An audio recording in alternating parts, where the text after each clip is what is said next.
눈길을 걷는다. 김성달.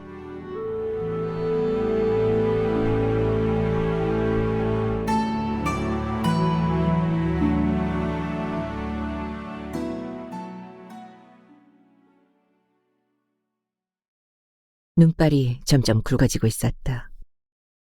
차창 밖을 보고 있던 연수가 옆에 앉은 어머니에게로 고개를 돌렸다.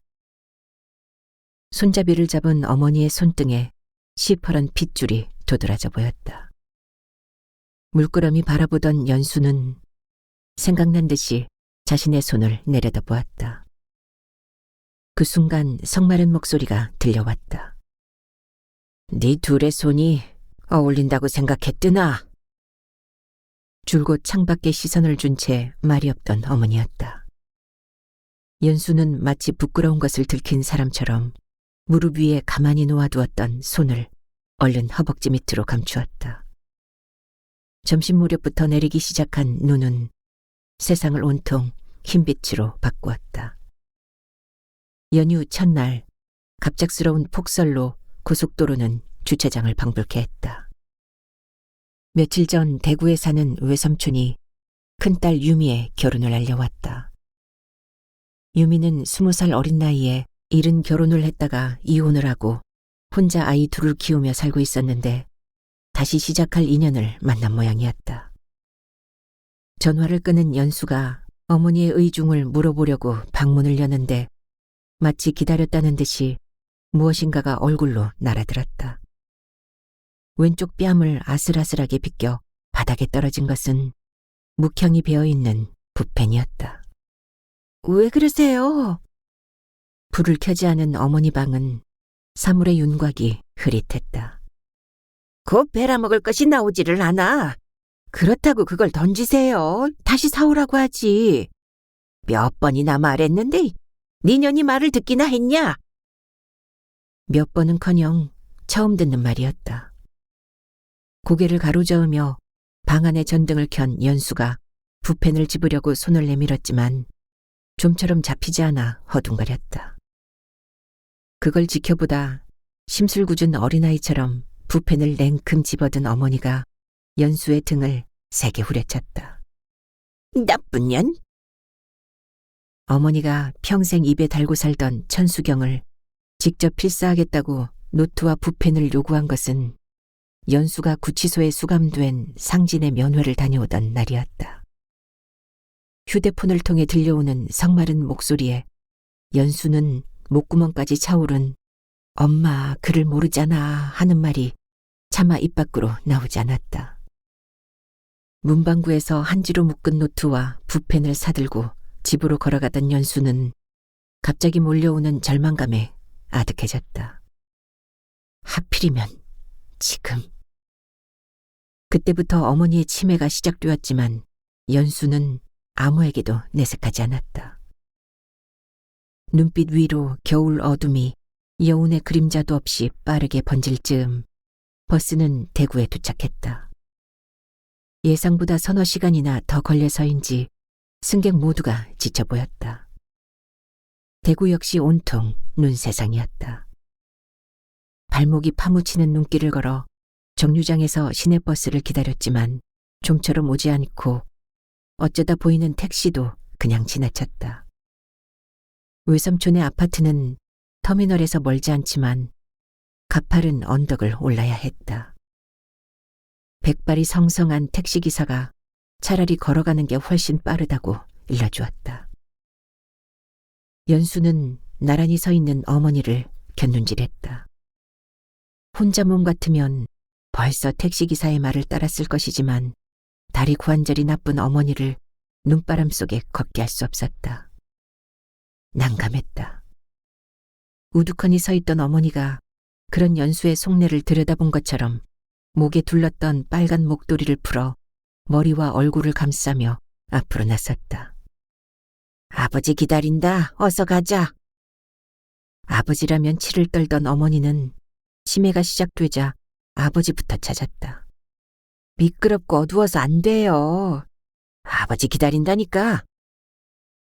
어머니 음성에 박힌 오기는 여전하지만 과거와 현재를 오가는 기억이 자꾸 엉키는 모양이었다. 어머니가 반평생 기다린 아버지는 지금까지 돌아오지 않았다. 어머니는 상진이 구속당하자 말문을 닫았다. 처음 소개하던 날 그가 프레스 공장 생산직 사원이라는 말에 딱딱하게 굳은 어머니의 얼굴은 저녁 식사가 끝나도록 풀리지 않았다. 얼마 후 뉴스에서 노조 투쟁 선봉에서 팔을 흔들며 목소리를 높이는 상진의 모습을 본 후로는 아예 외면했다. 텔레비전에서 노조 관련 뉴스만 보이면 죄다 상진이라도 되는 듯이 채널을 돌리면서 저런 짓거리를 직업삼아 하는 놈이랑 살려면 차라리 혼자 살라는 말을 서슴지 않았다. 연수는 그게 30 중반의 딸에게 할 말이냐고 바득바득 대들어 결국 결혼식장에 들어섰지만 채 6개월도 되지 않아 상진은 불법 파업 주동자로 구치소에 수감되었다. 딸과 둘이서만 또아리를 틀고 30여 년을 살아온 어머니에게는 적잖은 충격이었다. 어렵게 딸이 곁을 내준 남자가 딸을 지키기는커녕 구치소 면회를 다니게 만드는 현실에 어머니는 마음을 크게 다쳤다.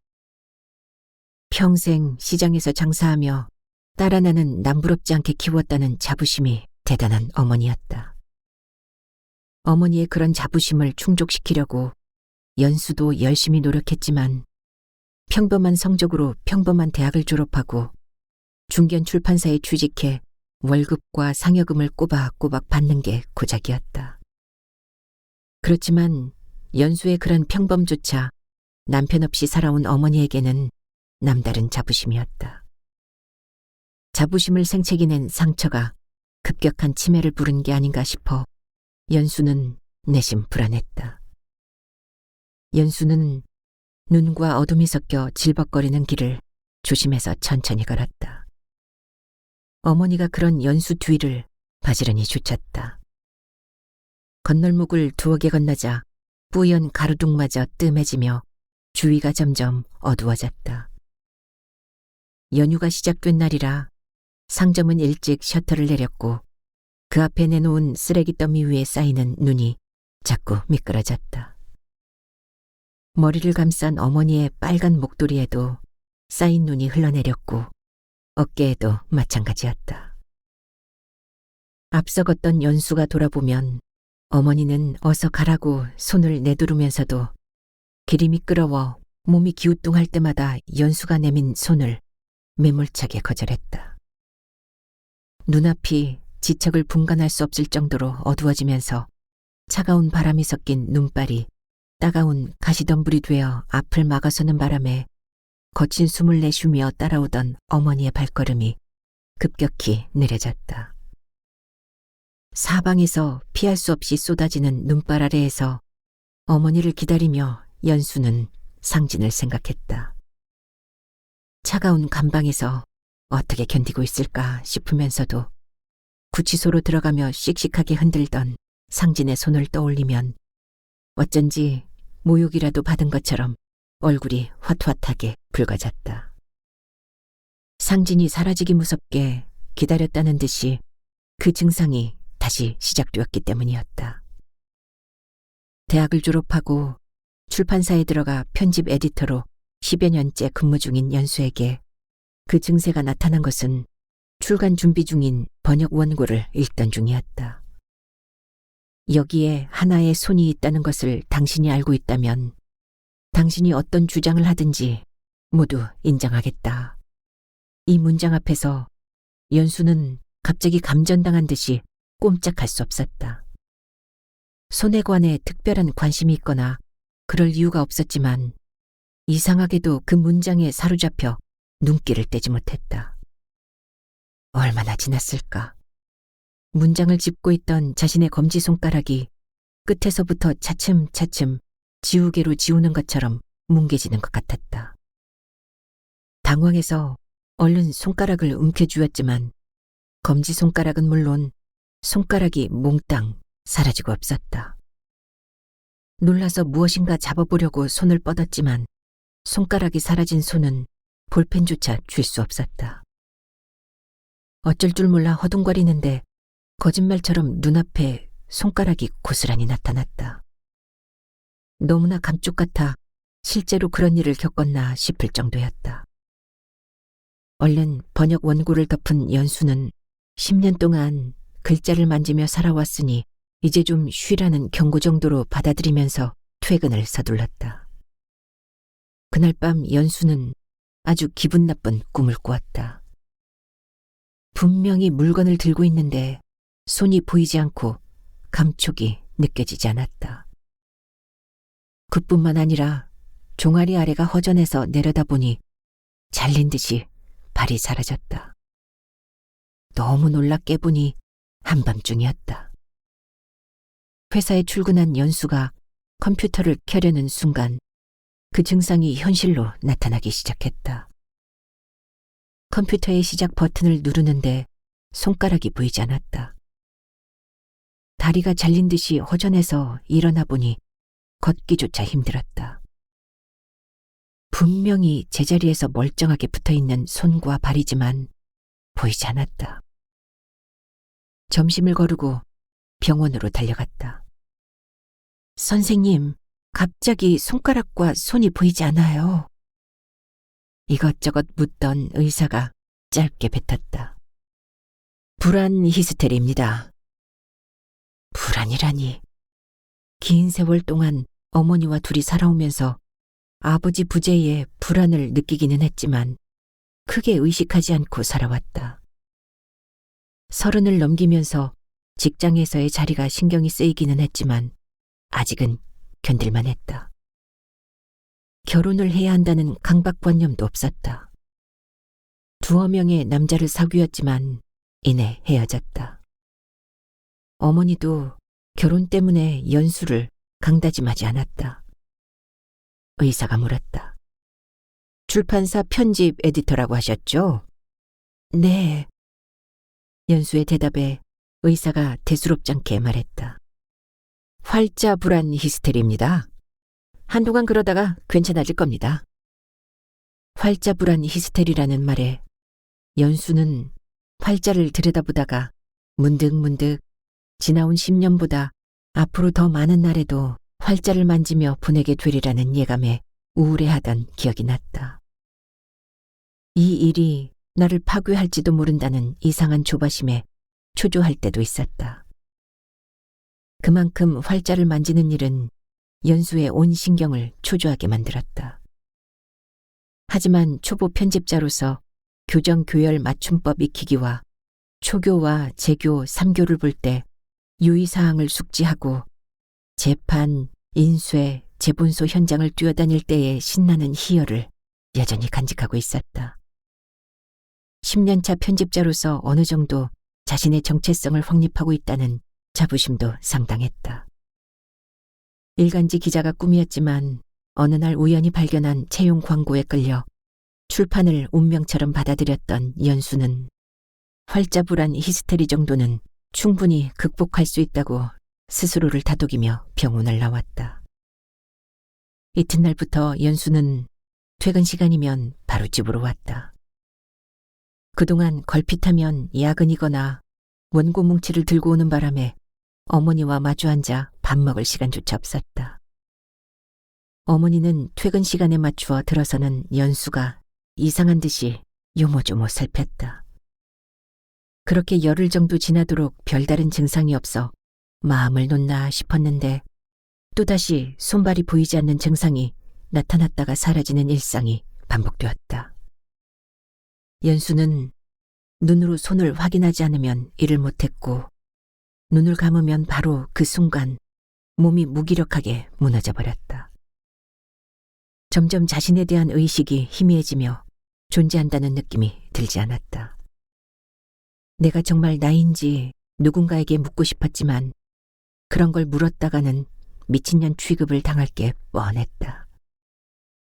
누구에게도 표현할 수 없는 고통의 시간을 힘겹게 보내던 그 무렵 연수는 상진을 만났다. 눈길을 헤치며 30분 정도를 걷자 외삼촌의 아파트가 보이는 언덕 아래에 닿았다. 뒤에서 어머니의 목소리가 들려왔다. 연수야, 연수가 돌아보니 어머니의 모습이 보이지 않았다. 놀라서 어둠 속을 더듬자 키 작은 사철나무 옆에 조그마한 눈사람처럼 앉아 있었다. 오줌이 급해서. 어머니는 이렇게 거침없이 살아왔다. 어린 연수가 배고프다고 칭얼거리면 때와 장소를 가리지 않고 옷서풀 풀어 젖을 물렸다. 연수는 어머니 앞을 막아선 채 등을 돌렸다. 언덕 위 아파트에서 흘러나오는 불빛이 허공을 빽빽하게 채운 눈밭 속에서 미등처럼 흐릿하게 보였다. 유미의 결혼 이야기를 듣고도 아침까지만 해도 별다른 기미가 없던 어머니가 점심 숟가락을 놓고 방에 들어가더니 한복 차림으로 나왔다. 가봐야지. 넌 내키지 않으면 관두고. 아버지 기억에 사로잡힌 어머니의 치매가 우려되면서도 연수는 서둘러 옷을 갈아입었다. 대구 터미널까지 어머니를 모셔다 드리고 형 확정 후 목포 교도소로 이감된 상진의 면회를 갈 작정이었는데 느닷없는 폭설로 외삼촌 집까지 동행하지 않을 수 없게 되었다. 연수는 혹시라도 자신의 몸에서 갑자기 그 이상한 증상이 나타나고 어머니 치매 증상까지 겹치면 어쩌나 싶어 집을 나설 때부터 걱정이 앞섰다.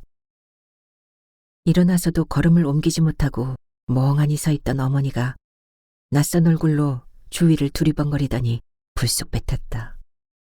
연수야, 아버지 집에 왔더나? 아버지? 그래. 보름이 지나도록 왜 소식이 없는지 모르겠다. 엄마, 여기가 어디야? 어디긴 어디야. 우리 집 가는 산모퉁이지 유기집애야. 말끝을 흐리며 장난스럽게 희죽 웃는 어머니의 늙은 얼굴이 희끗희끗 흩날리는 눈발 사이로 기묘하게 번들거렸다. 열흘이 아니라 30년 동안 소식이 없는 아버지는 행불자였다. 사진사 아버지는 오늘처럼 눈이 많이 오던 날 눈사진을 찍고 온다며 몸과 함께 붙어 살던 카메라를 들고 나가서 지금까지 돌아오지 않았다. 이 세상 어디에도 흔적이 없었다. 아무도 그 이유를 몰랐다. 카메라 셔터를 누르던 아버지의 희고 가느다란 손가락을 좋아했던 어머니는 어쩌다 술이라도 마시면 이유를 모르겠다고, 이유는 알았으면 원이 없겠다고 넋두리를 했다. 엄마, 우리 지금 외삼촌 집에 가는 중이야. 넌 항상 곧따위로 말을 하지, 나쁜 년. 어머니는 셀쭉 토라진 얼굴로 한복 치마를 한 번 더 추스르고 걸음을 옮기다가 발목을 삐끗했다. 연수가 얼른 팔을 잡았기에 망정이지 하마터면 넘어질 뻔했다. 어지러운 듯이 잠깐 서 있던 어머니가 고개를 들며 다그쳤다. 어서 가자. 너 외삼촌 기다리겠다. 연수는 금방 말짱해진 어머니 뒤를 불안한 걸음으로 따랐다. 눈이 쌓인 언덕은 미끄러웠다. 벽을 짚고 조심스럽게 걷는 어머니의 발걸음은 위태위태하고 더뎠다. 언덕을 올라 아파트 앞에 다다른 연수는 몸에 땀이 질 뻔했다. 어머니 역시 마찬가지였다. 아파트 입구에서 연수가 어머니의 등을 밀었다. 들어가세요. 선뜻 들어가지 못하고 불안한 듯이 자꾸 주위를 두리번거리던 어머니가 또 불쑥 물었다. 연수야, 아버지 집에 왔드나? 연수는 차마 그런 어머니를 두고 발걸음이 떨어지지 않았다. 나락을 알 수 없는 절망과 피곤을 동시에 느끼며 아파트 출입문 배를 눌렀다. 외삼촌 댁에는 혼사전야답게 사람들로 붐볐다. 대부분 연수의 결혼식에 참석했던 낯익은 얼굴이었다. 외삼촌 내외는 반갑게 연수와 어머니를 맞았다. 연수는 차마 외삼촌에게 어머니가 치매라고 말하지 못하고 가끔 기억이 혼동을 일으킨다고 얼버무렸지만 매사에 진중한 분이라 이상한 낌새를 눈치챘을 것 같았다. 외숙모가 차려준 저녁을 먹고 연수는 유미를 잠깐 보고 오겠다고 하자 외삼촌이 약도를 그려 주었다. 유미의 집은 아파트 밑에 단독주택가 세탁소 옆이라 찾기가 수월했다. 혼자서 저녁을 먹던 유미가 놀라며 반색을 했다. 신부집이 조용하네. 애들은? 동생 집에. 언니 언제 왔어요? 조금 전에 와서 외삼촌 집에서 저녁 먹고 커피 한 잔 마시러 왔다. 커피잔을 가운데 놓고 연수는 오랜만에 외사촌 동생의 얼굴을 찬찬히 살폈다. 어느새 서른을 바라보는 유미는 늘 운명처럼 고여있던 우울한 빛이 얼굴에서 많이 사라진 모습이었다. 어려서부터 산과 들을 좋아해 유미는 그곳에 데려가면 몇 시간 동안이나 혼자서 즐겁게 노는 아이였고 감수성이 예민하고 글쓰기를 좋아했지만 일상적인 이해력이 부족해서 말하는 것이 조금 느렸다. 그러면서도 의미를 지닌 시 속의 비유와 상징을 이해하는데 별로 어려움을 느끼지 않는 아이였다. 어려서부터 친가보다는 외사촌들과 교류 잦았던 연수는 비교적 유미와 많은 시간을 보냈다. 시적인 언어를 잘 알아듣는 유미를 연수는 꼬마 시인이라고 불렀다. 어린 유미는 사물을 몸으로 느끼고 사랑했지만 사람들의 눈에는 그런 그녀가 느리게만 보였다. 그런 유미를 걱정해 일찍 결혼을 시켰지만 유미에게는 그 시간이 혹독해 견디지 못했다. 연수가 조용히 물었다. 어떤 사람이니? 조그만 가게를 해요. 공장에서 사고로 한쪽 다리를 다쳤지만 좋은 사람이에요. 그렇구나. 저쪽도 재혼? 초혼. 그래, 아이들은? 아버지에게 1년만 키워달라고 했어요. 외삼촌 집에서? 그 사람은 애들과 같이 살자고 했지만 싫다고 했어요. 내가. 커피잔을 만지작거리며 연수를 향해 희미하게 웃는 유미의 이마에 그늘이 설핏 스치고 지났지만 그 밑에 꿈틀거리는 욕망이 정직했다. 언니, 나 참 나쁘지? 연수는 가슴이 먹먹해 입을 다물었다. 아무 말도 할 수 없었다. 냉장고 속에서 과일을 꺼내 깎아 내밀며 유미가 조심스럽게 입을 열었다. 언니는 어때요? 고만고만하게 남들처럼 살고 있다. 고만고만하게 남들처럼? 유미가 마치 확인이라도 하듯이 연수의 말을 따라하면서 따뜻하게 웃었다. 덧니가 살짝 보이는 유미의 웃음에 연수는 가슴이 아팠다. 고만고만하게 남들처럼 사는 것이 애당초 자신에게는 허락하지 않는가 싶으면서도 갑자기 어떤 서러움 같은 것이 밀려와 자리에서 얼른 일어났다. 그만 갈래. 내일 힘들 텐데 일찍 자. 언니 바래다 줄게요. 외투와 목도리를 걸친 유미가 연수의 뒤를 따라 나왔다. 쉬지 않고 내리는 눈으로 단독주택 동네는 점점 가라앉고 있는 것 같았다. 인적이 끊긴 길 위에 사락사락 눈이 쌓이고 앙상한 나뭇가지에 달렸던 눈은 제 힘에 겨워 떨어졌다. 개 짖는 소리가 컹컹 울리더니 전조등을 눈부시게 밝힌 배달 오토바이가 미끄러운 길에도 아랑곳 없이 빠르게 지나갔다. 그 바람에 담장 위에 쌓였던 눈이 무너져 내렸다. 연수는 그 사이로 흘낏 비껴가는 상진의 얼굴을 보았다. 노동쟁이를 하다 감옥에 들어간 양심수들의 옥중 편지를 묶어 책을 만드는 실무 담당이 상진이었고 연수는 그 책의 담당 편집자였다. 연수는 출판사 회의실에서 양심수들이 보낸 두툼한 육필 편지 뭉치를 펼치는 상진의 손을 처음 보았다. 두툼하고 단단한 손이었다. 원고 뭉치를 만지는 굳은 살 박인 손가락은 건강한 혈색이 돌았고 투박한 손바닥에는 긴장감을 녹여내는 묘한 자유로움이 엿보였다. 연수는 그런 상진의 손에서 눈을 떼지 못했다. 손에 관한 문장을 처음 읽었을 때처럼 상진의 손이 자신의 모든 것을 집어삼키는 것 같으면서 지난 몇 개월 동안 자신을 따라다니던 증상이 사라지는 것을 느꼈다. 며칠 후 연수는 상진에게 만나자고 먼저 연락을 했다. 영문을 모르고 쫓아온 상진은 연수가 말없이 자신의 거친 손만 들여다보고 있는 것이 기면쩍어 영화를 보자고 했다. 둘은 영화를 보고 밥을 먹고 맥주도 마셨다.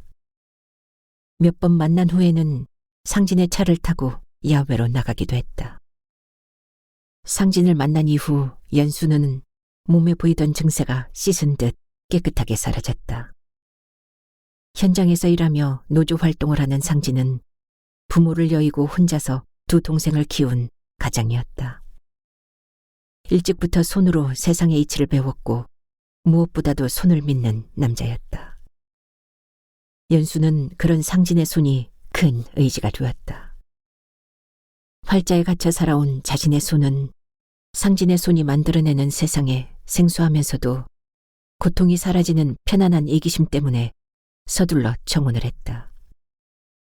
결혼 후 침대에서 사랑을 나눈 후 연수는 자신의 몸을 만지는 상진의 손을 놓칠까 봐 매일 밤 깍지를 끼고 잠들었다.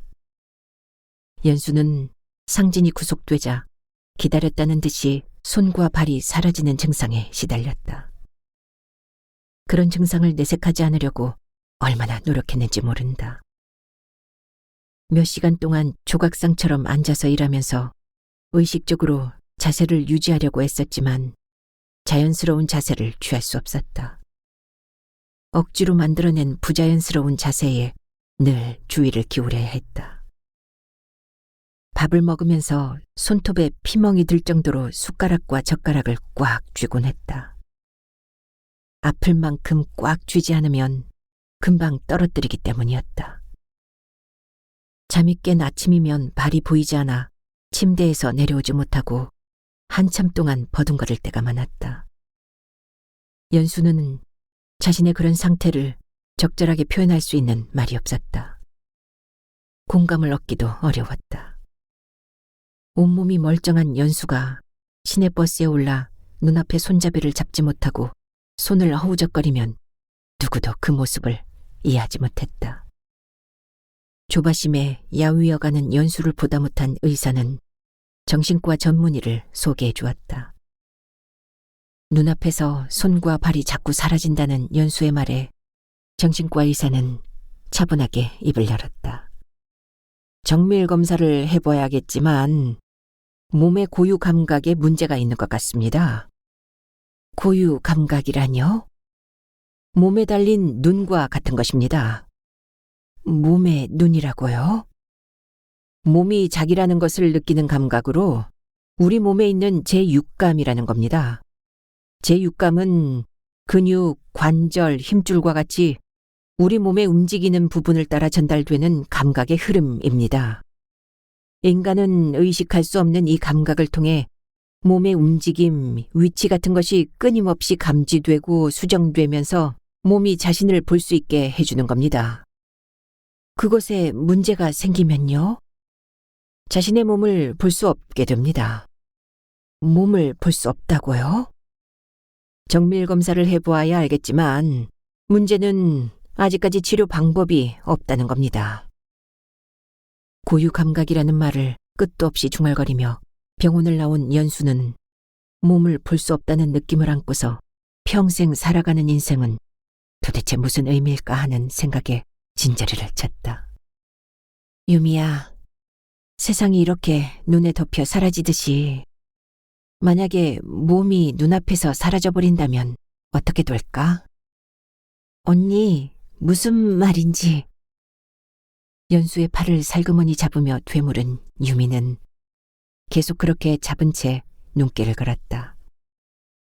둘은 말없이 걷기만 했다. 눈 쌓이는 소리만 허공을 가득 채웠다. 아파트 앞까지 왔다가 혼자 집으로 돌아가는 유미의 뒷모습을 바라보며 서 있던 연수는 그녀가 점점 작아져 눈앞에서 완전히 사라진 후에야 아파트로 들어섰다. 연수는 거실 아래쪽에 잠들어 있는 어머니를 깨우려다가 그만두었다. 지친 흔적이 얼굴에 거미줄처럼 걸려 있었다. 연수는 작은 방에 들어와 누웠으나 잠이 오지 않았다. 창문에 눈송이가 비스듬히 부딪혔다. 창문을 열고 밖으로 손을 내밀었다. 찬바람과 눈발이 닿자 손의 감각이 느껴졌다. 분명 이렇게 존재하는 손을 느끼지 못할 때가 있었다. 그런 순간이 되풀이되자 연수는 손과 발을 분명히 내 것이라고 말할 자신이 없어졌다. 문득 정신과 의사의 말이 떠올랐다. 실험용 개구리는 중추와 척수의 신경을 빼버립니다. 연수는 실험실의 개구리같이 감각이 사라지고 몸을 느끼지 못하며 살아야 한다는 두려움에 밤새도록 뒤척이며 상진을 생각했다. 하객을 태운 전세버스 기사는 시간에 맞추어 아파트 앞에 도착했지만 밤사이 그치지 않는 눈 때문에 시간 맞추어 결혼식장에 도착하는 것이 불투명하다고 했다. 치마와 바지 끝에 흙탕물이 묻은 하객들을 태운 버스는 출발했지만 기사의 우려대로 시내를 벗어나기도 전에 답답하게 서 있기 일쑤였다. 신부는 새벽같이 신랑과 함께 승용차를 타고 떠났다고 했다. 연수와 나란히 앉은 어머니는 버릇처럼 손잡이를 꼭 붙들고 있었다. 제설 작업으로 도로의 눈은 많이 사라졌지만 버스는 서다가를 반복했다. 하객들은 따뜻한 버스 속에서 부족한 잠을 보충하고 있었다. 어머니도 손잡이를 잡은 채 끄덕끄덕 졸았다. 간신히 시내를 벗어난 버스는 국도에서는 그냥저냥 굴러갔다. 스쳐 지나는 산과 들은 온통 은백색 세상으로 검은 티 하나 없이 깨끗하다. 그 사이를 뚫고 이어지는 길은 곧게 쭉 뻗는가 싶더니 완만하게 굽어지다 급격히 원을 그렸고 그렇게 산모퉁이를 돌면서도 계속 이어졌다. 연수는 상진의 구속과 함께 다시 찾아온 손발이 사라지는 증상에 짓눌려 무엇을 해야 할지 엄두가 나지 않았다. 어머니의 치매도 두려웠다. 그녀는 아직 갈 길이 많이 남은 30살 중반이었다. 두꺼운 구름 사이를 뚫고 고개를 내민 빛으로 버스 안이 잠시 환해지는가 싶더니 금방 어두워졌다. 그 사이 잠에서 깬 하객들로 버스는 다시 시끌벅적했고 벌써 캔맥주 뚜껑을 따는 이도 있었다. 어머니는 연수가 건넨 음료수를 한 모금 받아 마시고 줄곧 창밖에 시선을 두었다. 버스는 아슬아슬하게 시간에 맞추어 예식장에 닿았다. 결혼식이 흔히 그렇듯이 유미의 결혼식도 시간에 쫓기며 일사천리로 진행되었다. 신랑 신부가 입장하자 주례사를 듣고 가족사진 찍고 밥을 먹었다. 연수가 가져다 주는 음식은 거들떠보지도 않고 호박죽 서너 숟가락을 뜬 어머니는 홀짝홀짝 맥주를 마시더니 주정처럼 웅얼거렸다. 너도 무슨 팔자가? 엄마 취했어? 각진 연수의 음성에 어머니는 심술궂게 입술을 깨물면서 맥주잔을 비웠다. 식당에서 대부분의 시간을 보낸 하객들은 얼근히 취한 얼굴로 다시 버스에 올랐다. 술 때문에 목소리가 커지고 비틀거리는 사람들도 있었다. 맥주를 제법 마신 어머니는 신랑이 아주 착실해 보이더라고 건너편에 앉은 외삼촌에게 자꾸 말했다. 창밖은 빠르게 어두워지고 버스 안에 전등이 켜졌다. 술 취한 아저씨가 마이크를 잡고 뽕짝 메들리에 맞추어 노래를 불렀지만 곧 잠잠해지면서 여기저기 코 고는 소리가 들려올 때 어머니가 잠결처럼 웅얼거렸다. 먼저 가거라. 난 며칠 있다가 갈 테니. 그런 어머니를 바라보는 연수는 심란했다. 버스는 느리게 달렸고 하늘은 우중충하게 정지되어 있었다. 얼마나 시간이 지났을까. 갑자기 고개를 든 어머니가 불안한 듯이 두리번거리면서 물었다. 연수야, 아버지 집에 왔드나? 그 순간 연수 머릿속에 오래된 장면 하나가 캄캄한 어둠 속에 갑자기 나타난 등불처럼 또렷하게 떠올랐다. 그해 겨울은 유달리 눈이 흔했는데 그날은 아침부터 세상을 뒤덮어버릴 것 같이 눈이 쏟아졌다. 연수와 나란히 배를 깔고 엎드려 라디오를 듣던 아버지가 벌떡 일어나 카메라를 들고 밖으로 나서며 언제나처럼 범상이 말했다. 은수야, 아버지 사진 찍고 올게. 설경이 멋지다. 따뜻한 방바닥에 엎드린 채 아슴아슴 졸고 있던 연수는 아버지의 그 말을 들으며 깊은 잠속으로 빠져들었다. 그리고 그 이후의 일은 기억나지 않았다.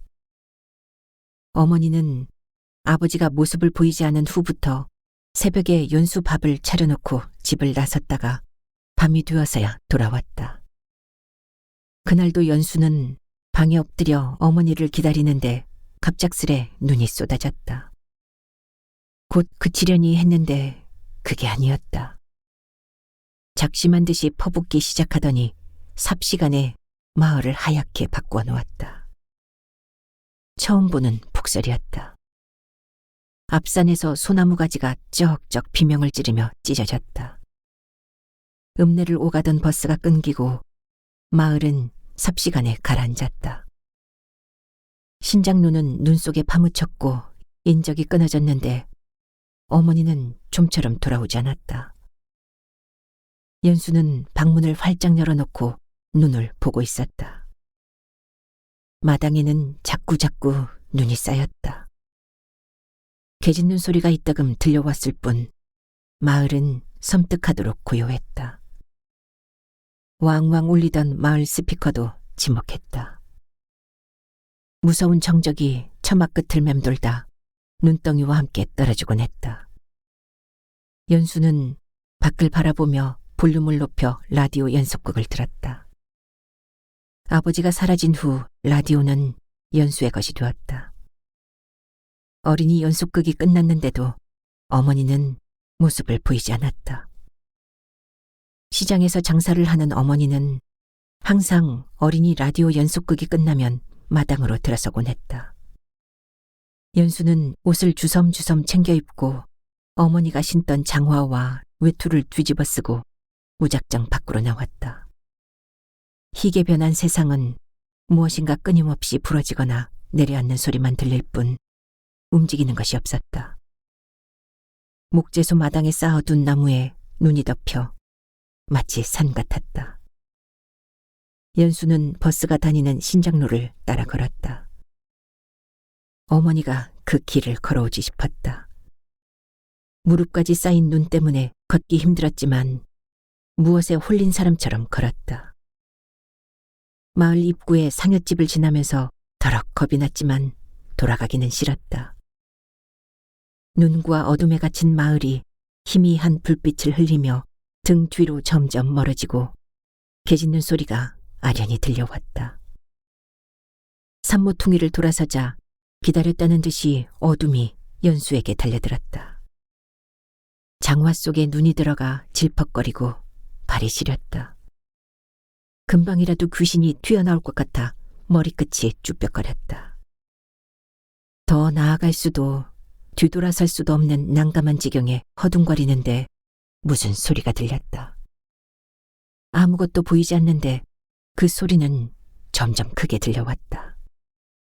연수야, 여기다, 여기. 연수는 눈물이 그렁그렁하는 눈에 힘을 주며 어둠 속을 더듬었다.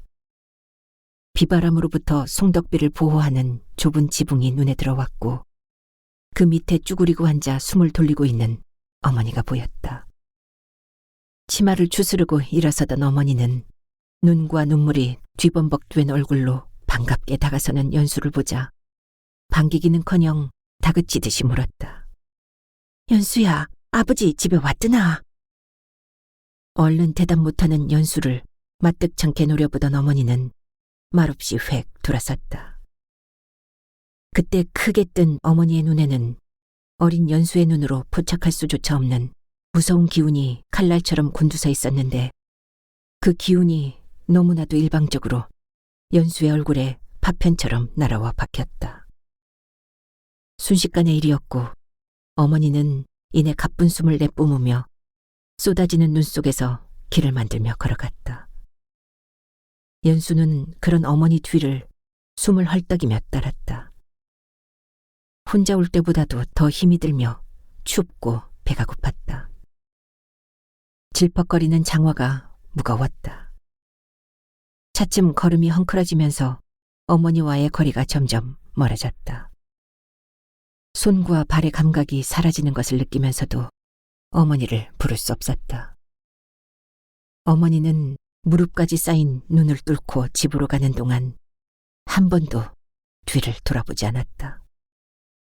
밤이 되어서야 집에 도착한 연수는 손과 발의 감각이 완전히 사라졌고 아버지는 그날도 집에 돌아오지 않았다. 버스가 대구 시내에 들어섰을 때 창밖은 깜깜했다. 잠에서 깬 하객들의 말소리가 두런두런 들려왔지만 버스 안은 무겁게 가라앉아 있었다. 버스가 기차역 앞에서 잠깐 멈추는 동안 연수는 자리에서 일어났다. 여기서 내릴게요. 연수를 힐끗 바라보는 어머니의 눈에 어릴 때 보았던 칼날처럼 무서운 기운이 설핏 비쳤지만 금방 사라졌다.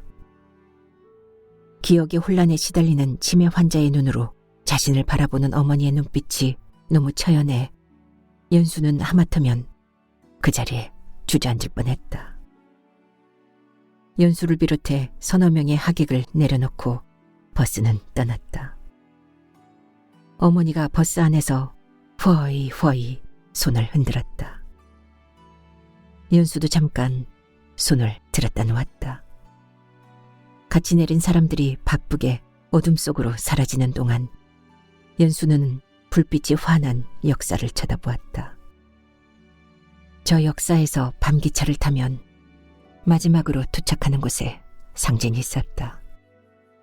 상진을 만나면 무슨 말부터 해야 할까? 오늘도 아버지를 찾는 어머니의 이야기를 해야 할까? 연수는 무엇보다도 상진의 손이 보고 싶었다. 그의 손을 보아야 안심이 되어 무슨 말이라도 할 수 있을 것 같았다. 연수는 천천히 역사를 향해 걸어가기 시작했다. 눈은 좀처럼 그치지 않고 눈길을 더 걸어야 할 모양이었다.